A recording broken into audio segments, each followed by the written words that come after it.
This lens right here, 23mm F1.4, knocks the socks out of any full-frame 35mm out there, by far, hands down. That's exactly what this is. It's a 35mm equivalent on a full-frame system, and the lens we're going to talk about today. It's always been my favorite lens since I come from street photography. This is the 4th lens in the series where I put all of my 7 lenses under the microscope to figure out, like, will I keep this lens? Because I try to minimize. And I need a very good reason to keep any of my lenses. But I'm not gonna lie, the 23mm is by far my favorite focal range. For street photography, it's fantastic, although I haven't used it for some time. Now, I just got back from a year of travel where I used the 33mm only, since that's the only lens or prime lens I brought with me for that year of travel, because I wanted to explore that focal range as well. Now, some quick facts about this lens. It's a typical street photography lens at 23 or 35mm equivalent on a full frame. It's another top tier, very fast f1.4, meaning that it performs very well in low light situations. For night street photographers, it's absolutely perfect. It was released in 2022 and it weighed in at 375 grams, and it has not gained a single gram after that, if you can believe it. Being weather resistant, it can handle any weather you throw at it. If it's a blizzard, if it's rain or anything like that, just don't drench it in a river or something, because it would probably not handle that despite it costing $900 US. Let's go pros and cons, starting with the pros. And it's very versatile. I've said it many times, but good things can't be repeated enough. And that's street photography. It's my go-to street photography lens, and it's good in low light situations as mentioned. It has excellent image quality and it's very sharp and has good color rendering, everything you would expect from a top tier Fuji X lens. It has a very solid build quality. I value that when you hold it in your hand and you can feel that, okay, this is good. This is some solid quality. And it also works quite well for filming. So if you're a documentary filmmaker, anything like that, this might be a good choice, especially at f1.4 where you can isolate your subject. Same goes for photography. All these nice things being said, I have to say that I'm a bit biased since this is my favorite focal range. So let's talk about the cons. There aren't very many of those, but it is expensive. $900 is a significant amount to invest, especially if you're a beginner. I would not recommend this for beginners at all.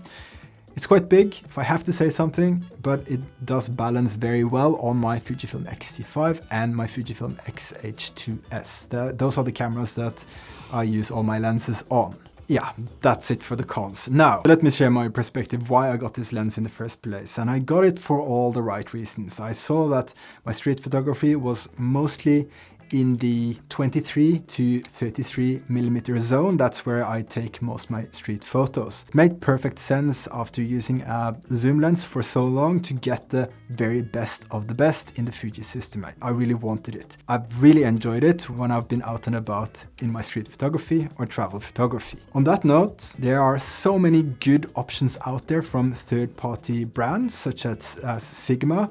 So if you are in the market for this, we'll get back to that later, you have to consider all these other brands as well, because they're really catching up to the native lenses. If I didn't own this and I was in the market for a lens like this, I would definitely have considered these third-party lenses, because they're generally much cheaper and also smaller, and that's a big factor for me. So to me, this is a very clear keeper.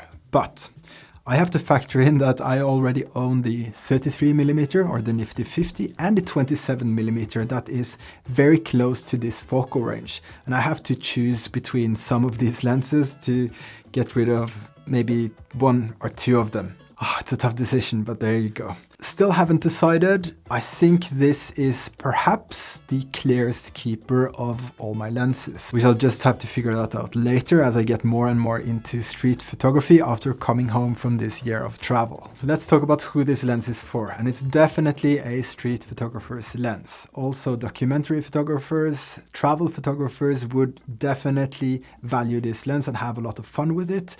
Documentary filmmakers, I guess, even though it doesn't have this optical image stabilization, but you can just do a lot with a 35mm. I think it's much more versatile than the 50mm or 33mm because it's a wider angle and you can just do cooler things with such a lens. I would not get this if I was a beginner. I would rather get a good zoom lens and figure out where you like to take photos, or like what focal range you like to take photos the most.